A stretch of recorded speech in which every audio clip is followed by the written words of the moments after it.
All right, guys. As promised, we got Jonathan on the line.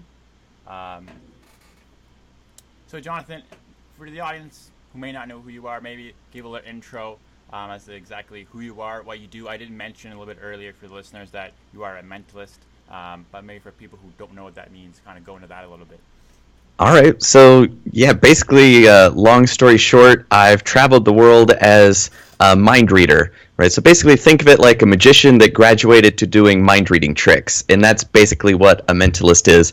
But it's just using applied psychology on stage to make people think I can read minds. So I traveled the world for about 10 years doing that, and then realized that the concepts and principles that I use on stage I've been using in my own life and business for years, and then went, all right, it's more valuable if I actually share how this stuff works so that I can help people. So that way I transitioned into being a speaker, and I wrote a book about kind of my adventures traveling the world. And now companies and organizations bring me in to train their people, to coach CEOs, entrepreneurs on mindset, psychology, all that kind of fun stuff. And yeah, it's just way too much fun. So that's kind of my long story short. And I'm based in Chicago, or as I like to say, I get my mail in Chicago because I'm on the road quite a bit, sharing the gospel. So, kind of, that's like the quick narrative, which kind of puts things in perspective, so everyone listening kind of gets a vibe for who you are. So, from what I understand, at a young age, you started off more in the entertainment. So what was the beginning of that? Like, what made you figure out or decide or whatever it was? What catapulted that you knew you wanted to be an entertainer?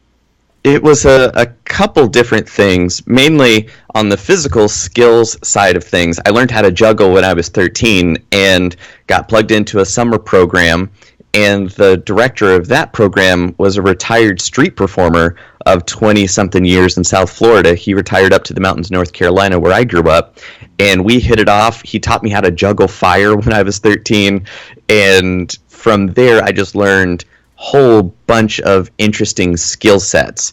But on the mental side of things, I was a really shy kid, and that was my introduction to being able to put myself out there in front of a large group of people, which was absolutely terrifying at the time. Because, I mean, I'm really introverted, but I've learned outgoing skills, because I realized at a young age that it's the people that can speak up for themselves and ask for what they want who are the people most likely to get it.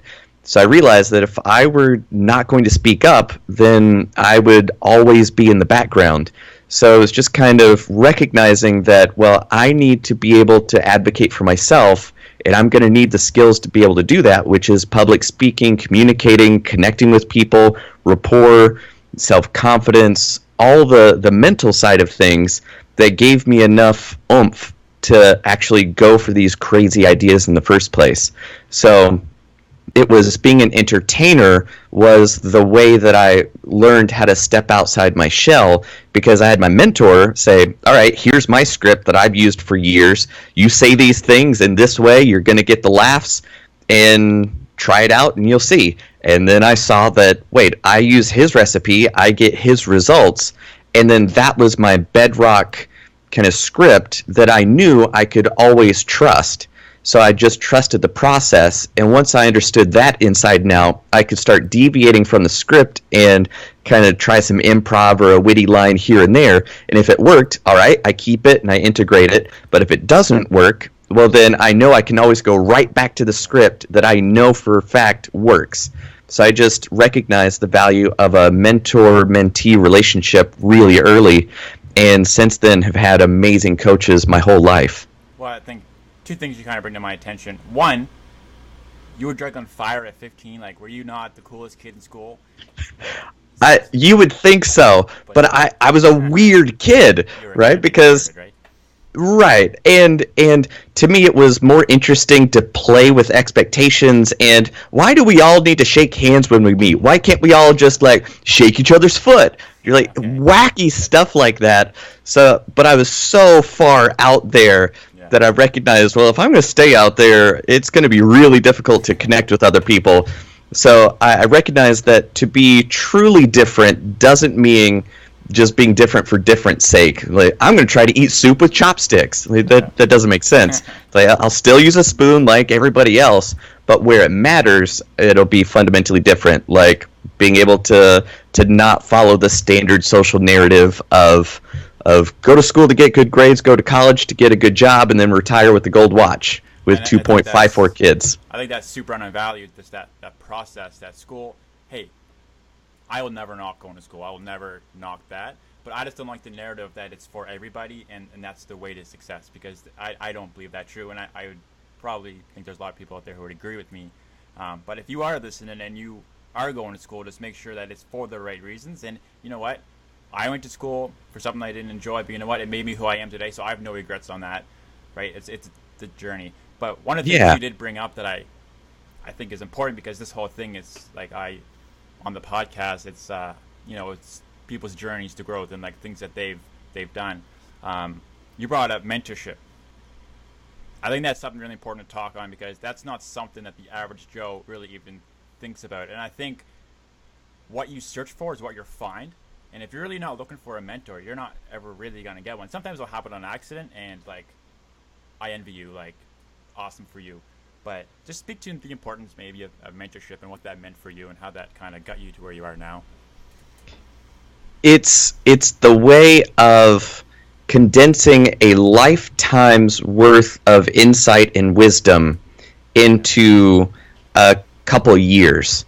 Because with a mentor, they've been there, they've done that, they've made so many more mistakes than you could even dream possible, and they'll help you make your own mistakes instead of theirs, right? But they are the people that have done what you want to do and know how to do it. You don't.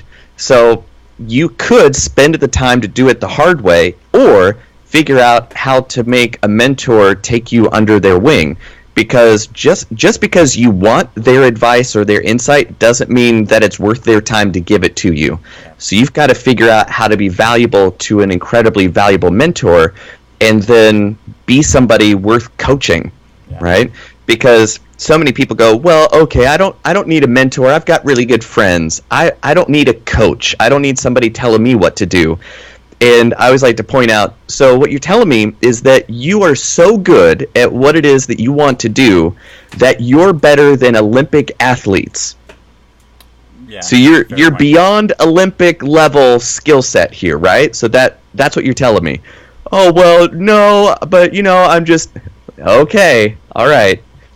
Enjoy the struggle, man. Yeah, really and a lot of people want to enjoy the struggle more than the success. Yeah.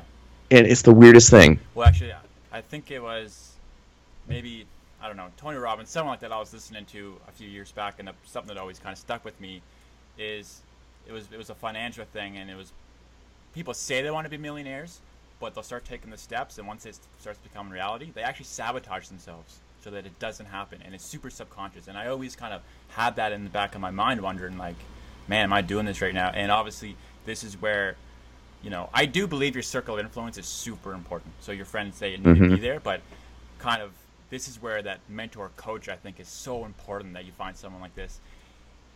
But then there's a whole right. I want to find this person, but how do I do it? And like, patience is the key, I think. And I would also kind of tell you, like, the content you consume online is kind of equally as important, right?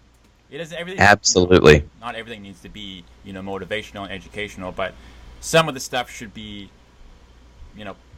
putting you towards your goals, right? If you want to be a gamer, right, like, you should be like consuming stuff of how you can improve your game.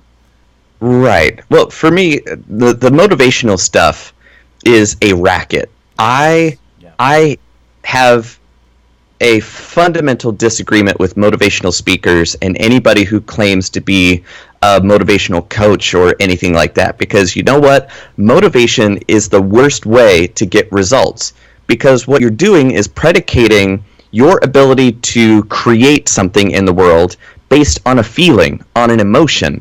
That is useless. I don't care how you feel. Show up, do the work, get the results. Yeah. Then when you see results happen faster than you ever thought imaginable, you go, holy crap, it's like this? Okay, I'm going to keep doing this. Yeah. And so it's a fundamental inversion of how the universe works.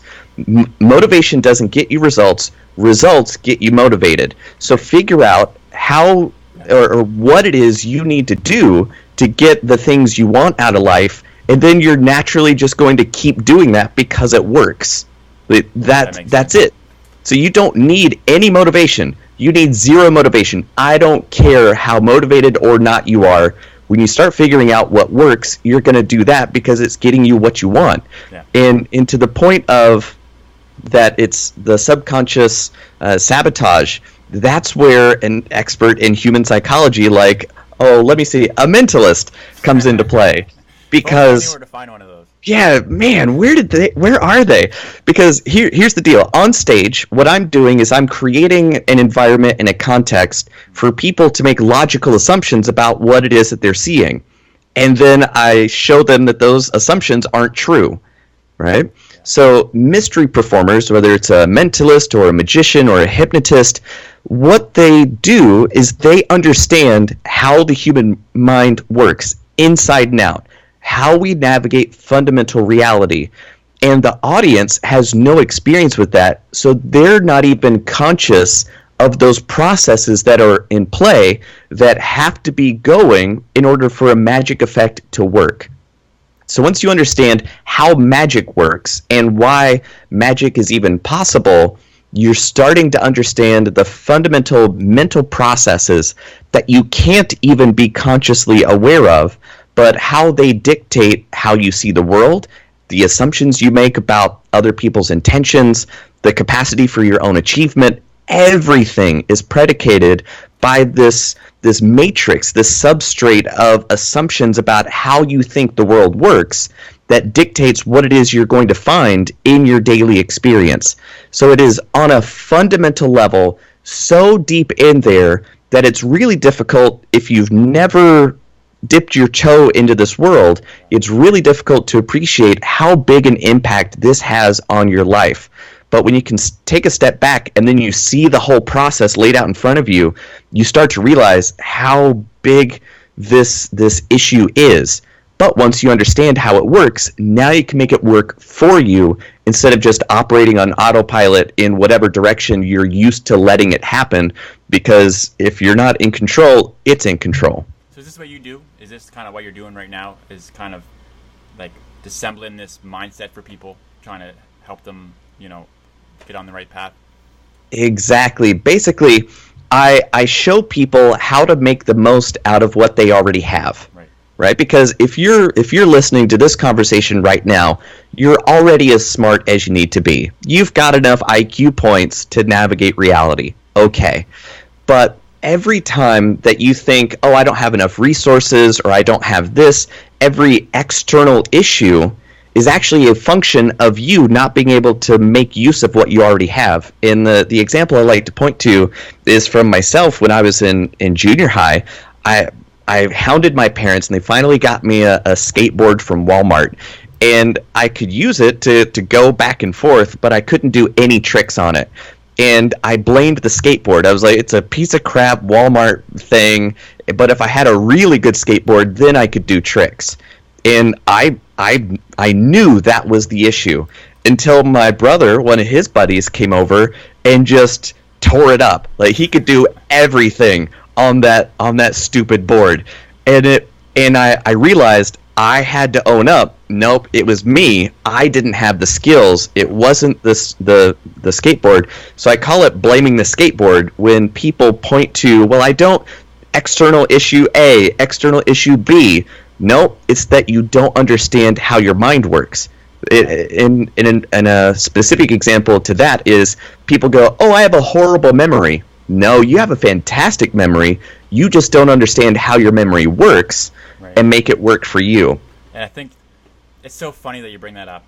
So about the skateboard, like for you, like someone listening might think, well, that seems so like minor, but everyone has their own story, and you just got to figure out what it is. I wrote an article not long ago about it was snowboarding, and a lot of people they kind of get hung up on the snowboarding fact, but it's not about snowboarding. It's the fact that I told myself I cannot snowboard. Like all these people doing it, like that looks hard. Like I don't do hard things. Like so it was a limiting belief that I had.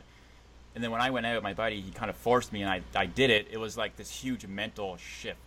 It's like, holy shit, like there are so many things I tell myself that I can't do, that if I just go and try it, I probably can do it. And like, just understanding that one thing, it really unlocks like this whole world of like what is really possible. And it's you limit yourself. Now, one thing, this whole thing started was with talking about like motivational speakers or whatever. Do you have an influence who you actually, you actually like their content? Because if someone's listening and they go in and check out you and they're like, oh, I like what he's saying. Like, who else can I follow? Who else can I get this kind of content from? Or are you just like, you're not big on consuming content like that? I've taken a diet from consuming content because I've realized that everything I consume, the time spent bringing something in is time not spent creating something of value in the world. And I've got one life to make something, so I want to spend as much time outputting as I can.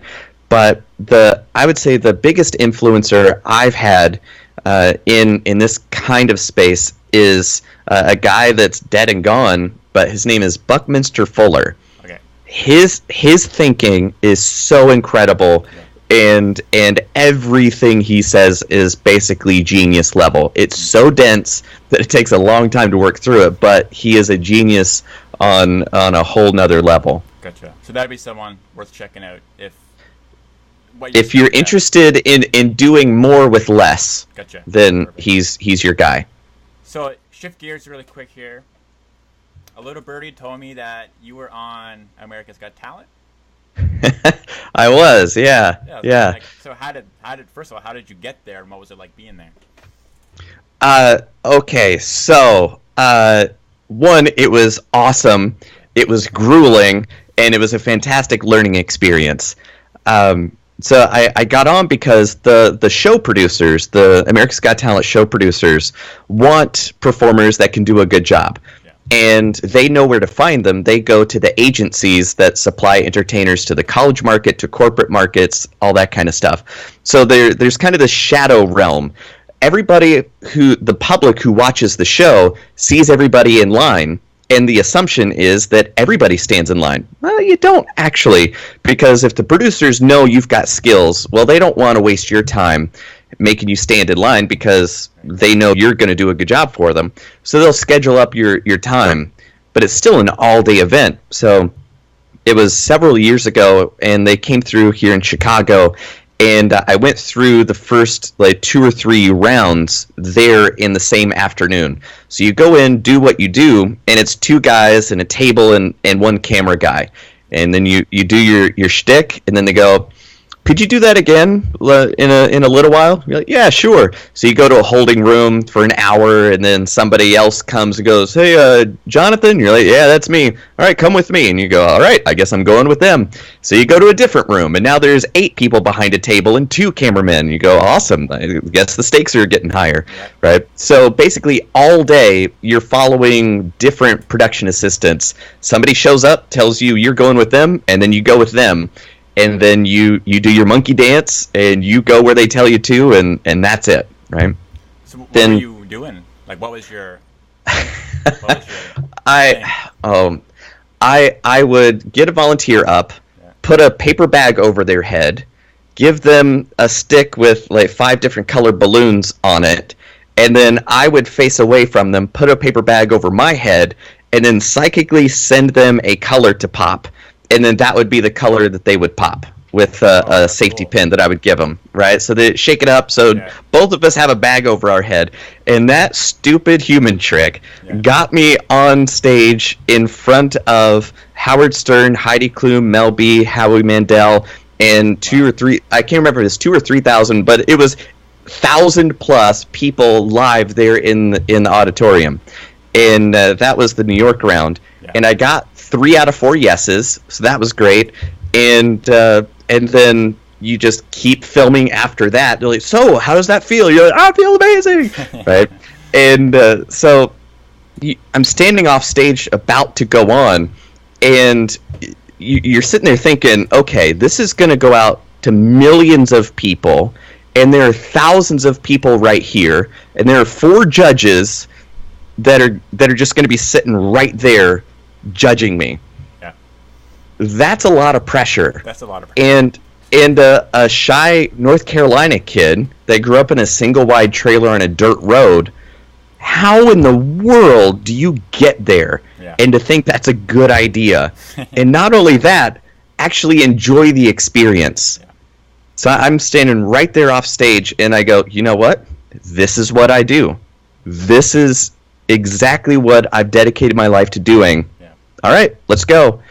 And getting people to be able to look at enormous challenges as fantastic opportunities and be willing to step into them.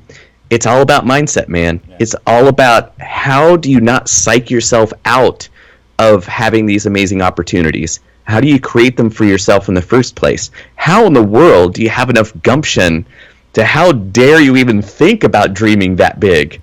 Right? Getting rid of all of that stuff in the back of your head that will keep you in that same spiral of well, I need to stay here. This is who I am. I don't want to give up who I am. Well, you know what? If who you are is not worth being, why don't you take the steps to be a better you? Yeah. Like, it's possible. Do it. The just be yourself is the worst advice I've ever heard. And anybody that takes it, enjoy being stuck in the same problems forever. Right. Now, how do you feel if they've taken that advice, be yourself, but they're literally doing their thing, but they are happy? Like, are you more saying for someone that's in a struggle and they're more complaining about it and they've taken that advice? Right. I'm saying that to people who think that change doesn't require putting in the mental work or the physical work, right? Because, okay, yes, you're a human being, you have instinctive human value, that's great. That's great. But if you're not in a situation or you're not doing what you want to be doing, you got to make some changes. Yeah. Right. And to me, the ideal person to be is somebody that has total control over their time, how they spend it, who they spend it with, and what they spend their time on. Yeah. Right? So if you don't have absolute control over your income, if you've got one person that could ruin your finances tomorrow, that's not good. If you've got somebody that tells you what you have to do with your time, you're not in control. If you've got people that tell you who you have to have in your life, you're not in control. And those require work. You've got to understand how to create value out of your time and make your freedom as valuable as your job is, right? Because that's why so many people have a job, is that's the best way that they've figured out how to transmute their time into dollars, right? Yeah. Because you could quit your job tomorrow and now you've got maximum freedom. You've got absolute control over your time. But what are your skills that you will be able to create value out of that free time? Well, if you don't have those skills, you're going to be worse off in a year than if you had stayed at the job making money and funding learning those skills that you will absolutely need in order to make your free time valuable again. Yeah. Right? I think that makes sense. I think it's kind of like people that I try to choose my words wisely, but I see so many people in my job where I work, at the sales environment, and you see a lot of people, and I'm always taken back by how mundane people's sense of life is. Like, if that makes sense, like there's just not a lot of excitement, and it's just kind of like, yeah, I work, I go home, I might put some money in the bank, then I'll retire. Like, it's just like, it's so mundane, and like, I don't know, I think it's kind of a sad thing that, and this kind of leads into my next thing I wanted to talk to you about, is like finding your passion. Like, I'm okay with you living like a mundane life, but like, I would love for you to have some passion in there, because that is going to make you feel so good and everyone around you. And like, there's people that are listening that they have this thing inside of them that I want to be a part of. Like, if you're gonna make an amazing podcast, like I want to be there, I want to listen to it. If you're an amazing artist, like I want to see your pictures. Like I want you to do your thing only for a selfish reason. So maybe just talk about it passionately, because I know you have a good point of view on that. Okay. Two points. And I just forgot the second one. But the first point is, much like my dislike of motivational speakers, I am also really not a fan of the follow your passion. Yeah. Right? Because, again, it's a question of, well, how valuable is your passion? Really? Okay, I know you've got a passion for underwater basket weaving, but is that something the market actually wants? Right? So if you follow your passion, you quit your only source of income to follow your passion because passion is the only thing that matters in life.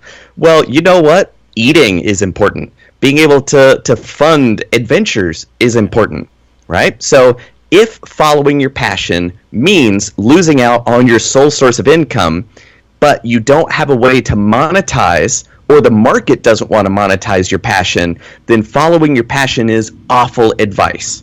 Right? Yeah, I see what you're saying. Now, having said that, here's the second thing. Having said that, enthusiasm, that's what you want, right? Whatever it is you're going to do, I want you to do it with enthusiasm, right? The breath of the gods. Nothing worth doing, nothing people are going to buy into is done without enthusiasm. Right? Because if you're not enthusiastic about it, why the hell are your clients or customers going to be more enthusiastic about it than you are? You have to set the bar of how excited other people are about what it is that you're doing. Nobody else can be more excited about it than you are. So you've got to live life with passion, demonstrate enthusiasm, and that's what people will respond to. So really look at the skill set that you have that you can monetize in order to have control over your time, and then you're going to be really enthusiastic about doing those things that free up more and more of your time, that give you more and more control about who you have in your life and where you spend it. So I think you are very practical, is what I'm hearing. This is very practical advice, is what I'm hearing. Which is good. Like I want to bring tangible things to the audience that they can actually go out and take, and not just things that sound good, because I think that's very tangible advice, which is super good because that's adding value. I know you've done some things where you go and you talk to different businesses, State Farm and Wells Fargo, what have you. Like, what is your message to those employees? Basically, what it boils down to is I help people communicate more effectively. Whether it's a sales team communicating their value propositions more effectively, whether it's somebody in dating communicating their value to a prospective relationship, whatever it is, it all boils down to effective communication skills, right? Marketing, communicating why this prospective client should be interested in this company. That's really what it is. And it's all about managing the flow of information. Right? If I tell you the right thing at the wrong time, it's the wrong information. If I tell you the wrong information at the right time, that's no good either. So you got to figure out what's the right information at the right time, and that changes based on the context of the relationship that you have.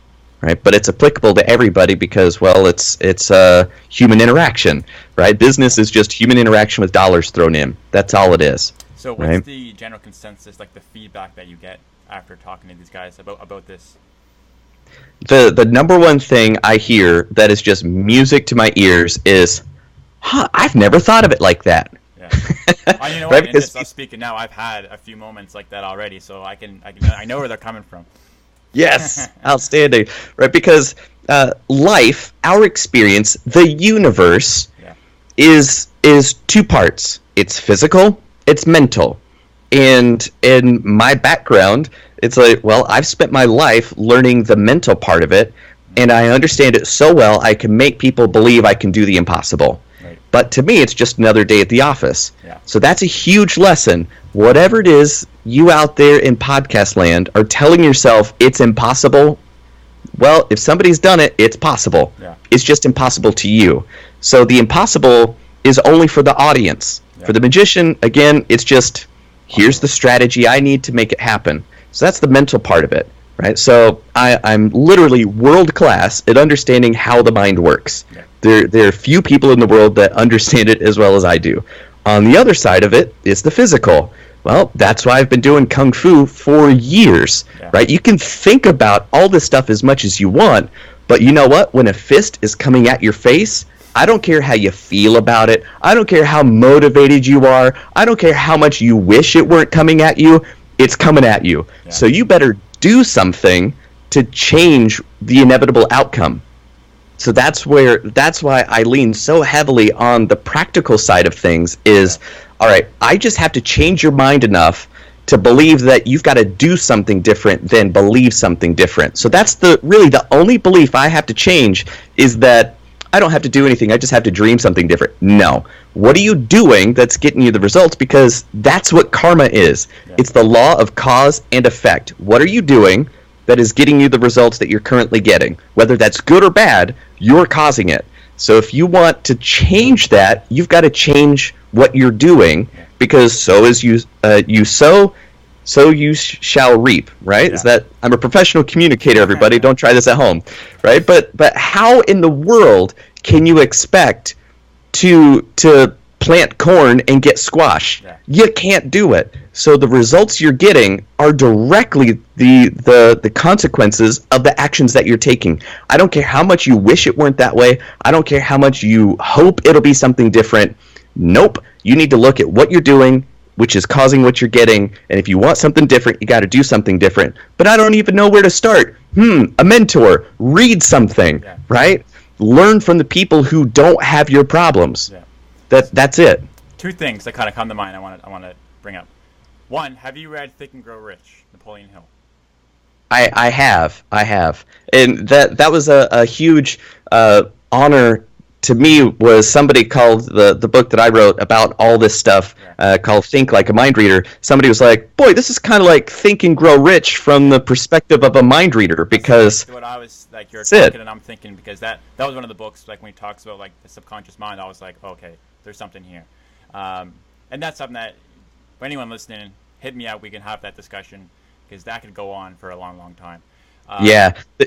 Here's a detail I really want to touch on, because really quickly, because most of the business gurus and motivational speakers love to cite psychology research, and I love science. Like, I'm a professional skeptic. Another one of my big mentors is James Randi, who has $1 million challenge to anybody who claims to have paranormal abilities, right? So I'm all about science and using reason and logic to discover reality. All right, having said that, most psychology research is done on college kids, not necessarily the standard social sampling of people, because they're the people on campuses at universities where most of this research is done, right? But even the bedrock studies that we know inside now are incontrovertible truth. Well, newer researchers have been, you know what, let's try to get these results again. And then they do exactly the same research, the exact same experiments, with the exact same methodology, everything, but they can't get the same results anymore, right? So it's called the replication crisis in psychology. So look into it. Most of the bedrock principles that you think are known inside and out of fundamental human psychology, it ain't it, man, right? Because it's just a function of the times or whatever. But here's a really cool detail. For the past, all of human history, magicians have been able to get the same magical effect from every single audience that they stand in front of. I don't care what culture you're from, when that cage is empty, and then now there's a tiger in it, holy crap, that's amazing, right? Yeah. So magicians have 10,000 plus years of direct experiential psychology experiments to draw from, because it's operating on a level that is before culture, before social norms. It is operating direct fundamental human psychological levels, right? So that's why magic works no matter what the society. Something I don't want things to get, like, I bring this up to people, and it just like, I think I lose their attention or things just get weird when I bring this up. But I just want your like 2 cents on it and the idea that we're all connected through energy, and that's why when you're thinking about someone and all of a sudden they walk by, it's like that energy is connecting you. In the kung fu world, it's really difficult to say in cause and effect terms how your intention influences your body, right? So we live in a cause and effect world, but we are also in a metaphysical world of we don't have a thermometer for love or intention or whatever. We can't measure it, right? But the metaphysical experience is still important for us humans. So a lot of it is chalked up to it's like when you buy a new car, you start seeing it everywhere. Well, the cars were there already. It's just that your non-conscious mind filters that actively filter out information weren't told that was relevant material. Right. So then your mind actively filters it out before you're consciously aware of it. So you've got these cognitive pre-filters, right? So when you change your values, when you change what it is that you value and what you're looking for, well, then you're going to find it, right? So a shorthand way we use to explain that is to say it's energy, right? Yeah. So energy is oftentimes a shorthand catch-all bucket for weird psychological shit that we don't know much about. So it's just right, and I don't understand. To say I don't have any idea how that happened, it must be this. Exactly, Gotcha. Exactly. So it's kind of like, well, I don't understand it, therefore nobody could understand it. Yeah. It's magic. Gotcha. It's energy. Okay. It's like, well, I refuse to live inside the limits of your imagination. Thank you. Love that. So I always like to hear like the entrepreneurial side of people. So, you know, you go and you talk to these businesses, you know, like GM, State Farm, whoever else. Like, how does that happen? Do they approach you? Or are they approaching, like, how is that happening? Who's approaching who is what I'm trying to ask. Nobody cares about your success more than you do. Yeah.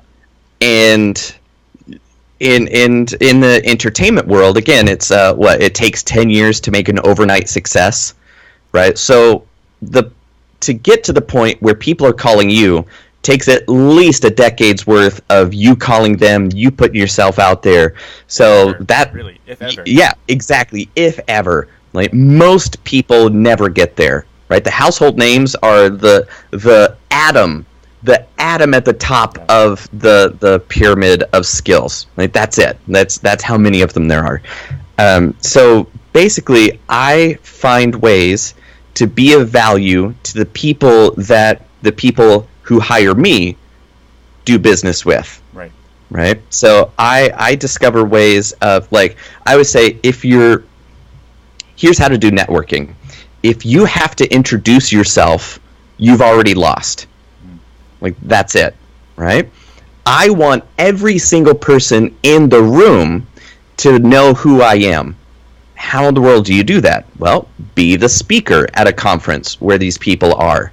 Or get in touch with the organizers of the conference and offer your MC skills to help the show run smoothly. But then that way, you're in front of those people all day instead of just for the 10 minutes doing your presentation, right? So being an MC is an even more valuable way than just being a speaker. And would you recommend, say there's young people listening, like, who are starting businesses, like, and let's just use that example, they're an MC, like, would you recommend them contact people and do it for free just to get your name out there, or should you have a price on you? Yes. I mean, I'm a firm believer in only exchanging value for value. Right. So that doesn't necessarily just mean time for dollars, right? Okay. So you don't have to get paid, but you always have to get value. Right. So if you're offering your value of helping the audience connect with the company, or the audience connect with the conference, or connecting investors to companies, whatever value you're providing, you have to get value in return. So if you're just starting out, it might make sense to do it for no dollars, but to get video out of it. So that way you're getting the value of being able to show other people that you do these things for people that are like the people that give you money. Gotcha.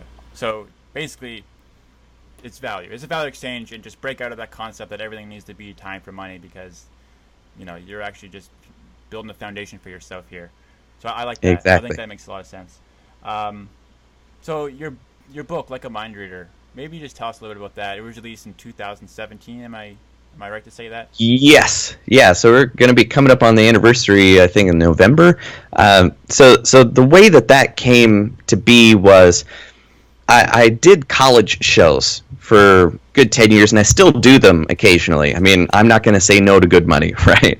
So I show up and I do my pure entertainment show. It's a mind-reading show where I help people forget their problems for an hour.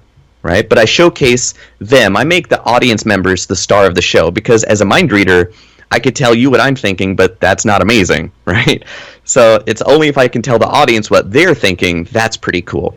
So I do that, and I'm signing autographs after the show, because to college kids, they don't know I'm not a rock star, so to them, I am. So I've got this autograph line after the show, and signing posters and all that kind of good stuff. And I kept hearing exactly the same thing in different ways, which was, man, you're living the dream. You're traveling the world. You're getting paid for it. And here's the magic phrase: I can't even imagine doing what you do for a living. If you can't even imagine, if you can't even imagine something different, how are you going to create something different? Right? So I started talking to these college kids, and there'd just be this huge group.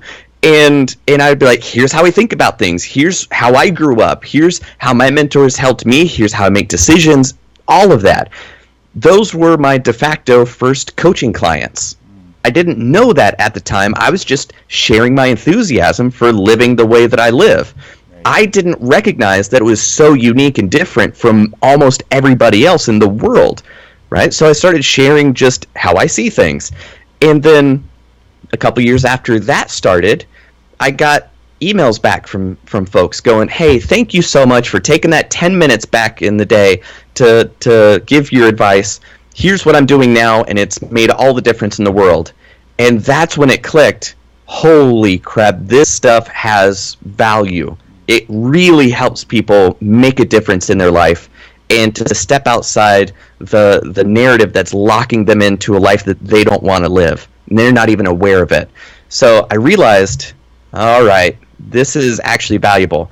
And then it started, I recognized that those groups of kids always had kind of the same 20 questions, right? What about this? What about that? What about this thing? So I realized that those were the most valuable topics that made the biggest difference in people's lives. So I basically wrote the book as encapsulating the conversations that I've had with people over the past 10 years. So it's the most impactful lessons that make the biggest difference in people's lives the quickest, right? So it's the fundamental things that make the biggest difference. So I packed it into a book, so that way, instead of me having to show up and trade my time with my coaching client, I could now get my ideas to as many people as want it and can read it as possible as quickly as I can, right? Without having to be limited by space and time, right? So to me, the book was the most valuable way that I could share the ideas and concepts with the world. So you were able to essentially take all the feedback from how many years of being on the road? Oh, like full time, about 9 years. Gotcha. So 9 years of feedback put into the book. Right, of traveling the world, drumming up opportunities, of getting connected to world-class performers, consulting for Chris Angel, entertaining the troops overseas in South Korea, performing on Vegas main stages. Basically, every check mark that you could have as an entertainer, this is a mark of success, I've done it. And it's not because I grew up in an entertainment family. It's not because I had millions of dollars at my disposal. I had no resources, right? Growing up, playing with sticks in the mountains of North Carolina, right? How, right? So that's it. It's going, all right, recognize that maybe you're living a life that isn't an exact match for you. How do you identify that? How do you figure out what it is you actually want to be doing? How do you make that work for you? And then what strategies do you need to put into place to make that a reality in the world? Okay, so this kind of leads into the next thing. Where do people follow you? If someone's listening and they're like vibing with everything you say, they think I'm an idiot, they think you're amazing, where do they follow you? Well, I'm everywhere basically. You're everywhere. Twitter is kind of where I live the most. That's _Pritchard. But basically, if you go to thinklikeamindreader.com, you'll find the link to my book, to the video course. That's a kind of next level stuff. And from there, you could find the rabbit hole of all my social media and all that good stuff. But to find the gold nuggets, go to thinklikeamindreader.com. So that's where the book and the video course live. But if you work at a company and you book events or training opportunities, soft skills like negotiation, presentation skills, influence, sales negotiations, all that kind of good stuff, go to likeamindreader.com. And that's kind of the corporate side of what I do for the speaking and training and entertainment. I'll hit you up afterwards. I'll get those links from you, and if anyone needs them, they'll be in the show notes, so you can find them there. And when this episode is released, it'll make it very easy to find that stuff. So that'll be good. All your stuff will be there. So that's Thank the show you. notes. Yeah. The next thing I just kind of sorry. Well, I was gonna say because I do so many different things, right? It's like I had a normal job for 9 months to see what having a normal job is like. I was a graphic designer at a social media marketing company. Yeah, had it for cool. 9 months. It was a lot of fun, but I'm not a good culture match, right? Because I don't just do what I'm told, because I do what I think makes the most value for the company. Right? So I'm super effective, but don't fit with the culture of, well, this is just what we do. Right. So I've had 8 hours a day, every day since 2006 to practice, to learn things. So I have really high skills in a variety of domains at really high levels that most people never get to in their one hobby that they have. Right? So I've got lots of projects on how I help the world. So I've condensed all of them to kind of my portfolio page. It's jonathanpritchard.guide. Yeah. But Pritchard is weird to spell, so it's difficult to tell that. But Think Like a Mind Reader is a lot easier to remember, so I just use that URL. So basically, you're an open resource, so all your content is there, and if anyone wants to reach out to you, I assume, feel free, because you have a ton of knowledge, a ton of experience. Absolutely. I want to help as many people as can be helped, and right? And that's what we're here for, and so I love you for saying that. What I want to know, to kind of get to the tail end of things, like 2 or 3 key pieces of advice they just would always make sure to get out there. My top piece of advice is this: only take advice from somebody who is living a life that you would want to live. Practical. Because the instant you start putting their advice into practice, you are building their existence for you. Yeah. Right? So if they're not living a life that you don't want to live, you don't have to listen to their advice. Right? So be real careful whose advice you listen to and implement in your own life. Yeah, that's very practical. It makes a lot of sense. You know, if you want to be a CEO, you should probably find a CEO and take their advice, not, you know, the person that's baking groceries. Not that that's a bad job, but it's the point that I'm making. Right. So that's awesome to hear. So I think that's it. We're pretty much running out of time here. I really, really appreciate you for taking the time to talk to me today. I think there was my pleasure. Ton of valuable points that we got out there. And again, just thank you so much. Well, thank you very much. And yeah, if you're out there in podcast land and you want to connect, please connect. Don't talk yourself out of getting advice, insight, and strategies to make a difference in your life. Right? So just suck it up, reach out, say hi. The worst I could do is nothing. True. Very true. And on that, we'll end. Thank you so much. Have a good one. Ta-da!